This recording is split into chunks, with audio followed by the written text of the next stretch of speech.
கடகராசிக்காரர்களை பொறுத்த வரைக்குமே, ராம்ஜி சார் நீங்கள் கடகராசிக்கு மட்டும் தயவுசெய்து எதுவும் சொல்லாதீங்க. கடகராசிக்காரர்கள் எல்லாம் ஒரு சங்கம் வைத்து என்னை தேடிக்கொண்டிருக்கிறார்கள். அந்த மாதிரி தான் சொல்லணும்.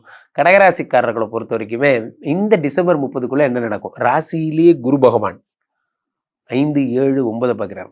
5ஆம் இடமாகப்பட்ட புத்திரஸ்தானத்தை பத்துறார். 7ஆம் இடமாகப்பட்ட விவாகத்தை பத்துறார். 9ஆம் இடத்தை பத்துறார்.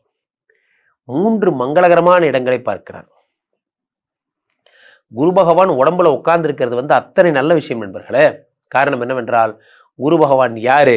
அவர் தான் ஒரு உலகத்துல மிகப்பெரிய விஷயமே குரு பார்வை தான். அது உச்சம் பெற்ற குரு பார்வை. அவர் 5 பார்க்கும் பொழுது சொத்துக்களில் ஒரு மாற்றத்தை, புது சொத்து வாங்குங்கிற எண்ணம் வரும். நம்ம இப்படி சுத்திட்டு இருக்கவே, நம்ம பேர்ல ஒரு வீடு இருக்கா? நமக்குன்னு ஒரு ப்ராப்பர்ட்டி இருக்கா? நமக்குன்னு ஒரு அசெட் இருக்கா? நம்ம ஏன் இப்படி சுத்திட்டு இருக்கோம்? பல மைனர்கள் எல்லாம் திருந்துற இது விஷயமே இப்பதான். நம்ம இப்படியே ஊருக்குள்ள சுத்திட்டு இருந்தா எப்படி? நம்ம எப்பதான் உருப்பட போறோம்?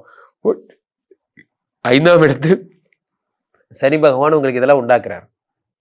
5ஆம் இடத்தை குரு பகவான் பார்க்கும் பொழுது இந்த எண்ணங்கள்லாம் வருகிறது.